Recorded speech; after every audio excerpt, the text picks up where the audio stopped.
Put your hand up if you owe Demar Derozan an apology. Now, in my defense, I will say I didn't think this was an awful signing like you saw some publications come out and saying. I did not think that, but did I believe it might have been a skeptical signing? Did I believe maybe he wouldn't fit defensively or it would be too much money for someone who is 32 years of age? Yes, yes, yes. So far, am I looking completely wrong by being skeptical of that? Yes, yes, yes, because so far, Demar Derozan has been one of the best 10 players in the NBA. Now, let me just make that very clear. I'm not saying he will be one of the best 10 NBA players by the end of the season, or he's better than James Harden, Damian Lillard, all of these perennial top 10 kind of guys. No, I'm not saying that. All I am saying is so far, to start the season, Demar Derozan has been incredible. He's fit in seamlessly. Offensively, I didn't really question the fit. I thought he would fit in well. Defensively, I had question marks over it. His age, his contract. I mean, it's only 15 games into his career as a Chicago Bull, so it's still early, but he's looking like Michael Jordan. He's looking like the mid-range maestro that we saw in Toronto and we saw in San Antonio, but he's having a career season at 32.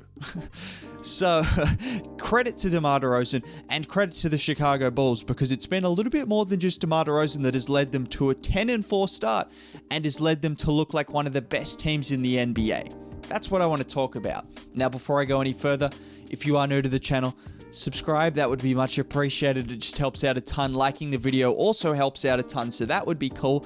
That's all I ask of you, and in return, I'll talk positively about the Chicago Bulls, because there's a lot of positives to talk about, seeing as they're 10-4, and I want to start with their defense. Last 2 times I've talked about the Bulls, it has been me being impressed with their defense. Nothing has changed since then. I continue to be impressed with what they're doing defensively, and it's legit. It is real, and it's real for a few reasons.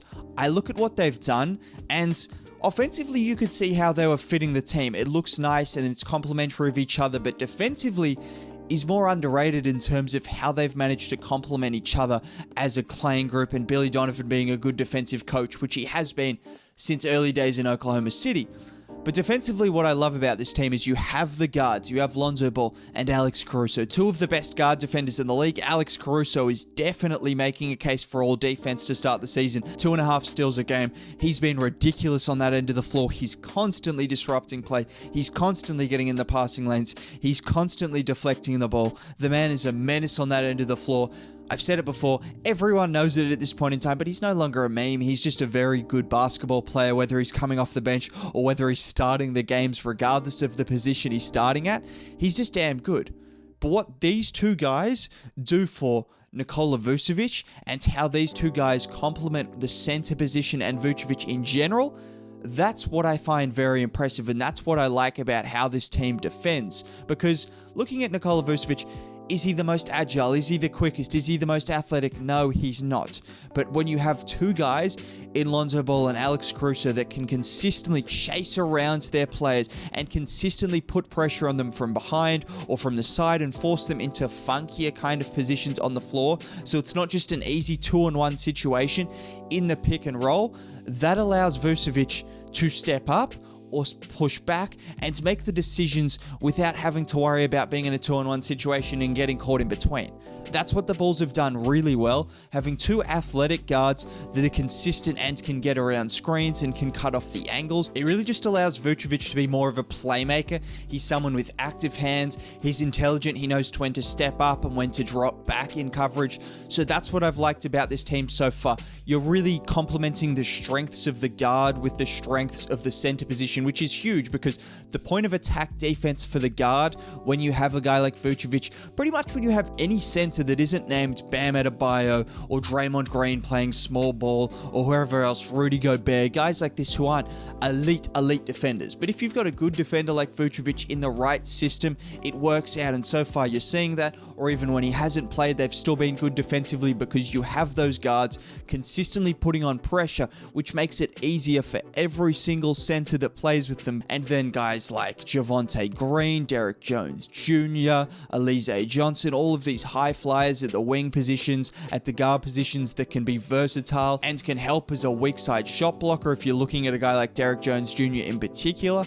They've really rounded out this defense smartly, And that I have a lot of respect for. The offense wasn't exactly rocket science. I know Demar Derozan, I had my question marks, but you look at what he's been able to do as a scorer, as a playmaker. Zach LaVine, obviously, fantastic pickup when they did that, but just all of these guys look good on offense. We already kind of expected that, but defensively, there's been some smart acquisitions, and it's been set up really nicely. So I expect their defense to be here to stay. Billy Donovan is a good defensive coach. They've got the right system, the right personnel. Plus, they seem like they actually want to play defense. They're all bought into the system, which is just as important as anything I've mentioned. So that's cool. But offensively, well, DeMar DeRozan is a demigod. That's news. Is there anything else that needs to be said? He dropped 73 points in Staples Arena over 2 games. The man has been fantastic. He's getting to his spots, which he's always been able to get to his spots. That has never been in question. He could be playing for the G League team. Well, that would obviously be easier for him, but he could be playing for any team on any situation. He would get to his spots. He would average 20 points a game. He would be a lethal mid-range scorer and a good playmaker. But what he is doing, he's consistently getting to the rim. He's consistently putting pressure on the defense. He's consistently getting to the free throw line. And also a big detail to notice from DeMar DeRozan's start to the season is his ability to close out the games and him being the primary closer for the Bulls so far. Now, LaVine has obviously had opportunities and he's obviously scored in late game situations to start the season, but so far, DeMar DeRozan is one of the leading scorers in the NBA in the fourth quarter. He's been doing it on a ridiculous efficiency. He looks completely in control of the game. He's got the spacing around him. He's got Vucevic, who in theory can shoot. He's got Lonzo. He's got LaVine. The shooters, the spacing. It's never looked easier for DeMar. Whether he's going to continue to put up 27, 5, and 4 on near 50, 40, 90 shooting splits, I don't know. But what I do know is he looks like a fantastic fit. The contract does not look bad at all. It looks underpaid at the moment. $85 million for one of the best 10 players in the NBA, like I said so far, is an underpay. And right now he's been doing that. Right now he's leading his team to wins regardless of what the situation of the game is. And that's incredibly impressive. Other notes on offense, Zach LaVine. Zach LaVine is doing what Zach LaVine does. Do I need to mention anything? He was putting up numbers with Jim Boylan. He was putting up numbers when his supporting cast was definitely not the supporting cast he has now, and he's going to continue to put up numbers for the foreseeable future. So there's not really much to talk about with Zach LaVine. I mean, I could talk about what he does well, but I think you guys already know. But what I do want to talk about with the offense, outside of the individual brilliance of LaVine and DeRozan, some other guys have struggled. Vucevic has struggled a lot. He's missed a lot of good looks. He's shooting under 30% from 3. He's shooting under 40% from the field as a center, which is just inexcusable right now. Now, we're not going to say he's going to be doing this for the rest of the season, which is the biggest positive so far. If you're looking at positives, there's 2 big ones that I want to take out of it. Vucevic will not be this bad for the rest of the seasons. I can pretty much guarantee it. Kobe White is coming back, who's going to be a huge spark plug off the bench. Exactly what they needed. Someone who can just come in and jack up 7 threes off the bench, play a bit of pick and roll, play make a little bit, create off the dribble, and score off the catch. That's exactly what you want from Kobe White. So hopefully once he gets healthy, he'll be doing that. But Vucevic, he's just struggled, obviously missing some very makeable shots. The situation is good for him. It's not like he hasn't been involved in the offense. It's not like he's getting neglected. No, he's just missing shots.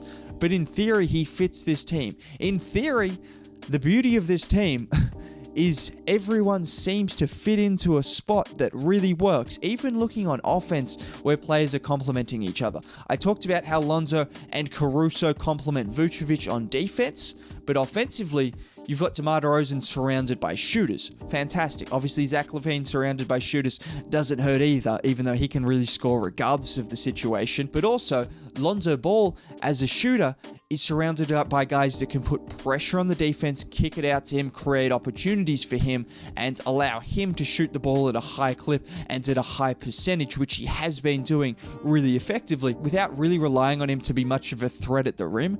Sure, would it be better if he could score at the rim? Yes. Has he been like this his entire career?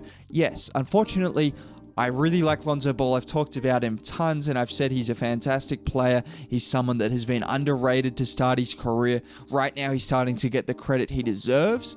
but he's not a guy that just scores at the rim very well. He just isn't. I watched him a ton in New Orleans. It's not his game. What his game is making good defensive decisions, good decisions in transition in particular, affecting the game in the half court a bit as well, and as a shooter, he's become one of the best in the league. That's what his game is about. It's not about attacking the rim. Could he get better? Will he get better? I can't tell you. It's possible. He's got a lot better as a shooter. He might get better finishing at the rim. I'm sure he's working on it, but just right now, it's not really his game. But that's fine because the Bulls have guys that can do that. The Bulls have guys that can do pretty much everything, which is what's most impressive about this team. And then you add in a guy like Kobe White, who could really be the finishing touch, I'd say. I look at this team, they've got the defense kind of sorted for the moment. The starting lineup has a lot of offensive firepower, particularly once Vucevic can start to hit his shots and look like the player he's looked like for 10 consecutive seasons. One thing is, he has been passing the ball well. He's averaging a career high in assists, and you can watch the games and see he's still facilitating at a high level. He's still doing everything that he normally does apart from make shots. That's kind of all it comes down to. But if they can get Kobe White incorporated, if they can continue to be good defensively locked in, continue to have the system that is working for them right now, well, then the Chicago Bulls are going to continue to win a lot of games, and Demar Derozan will be in all-NBA conversation. Zach LaVine will. My apologies, Demar, for thinking that you were not the player that you clearly are right now. So that's all I've got to say. Have a good day.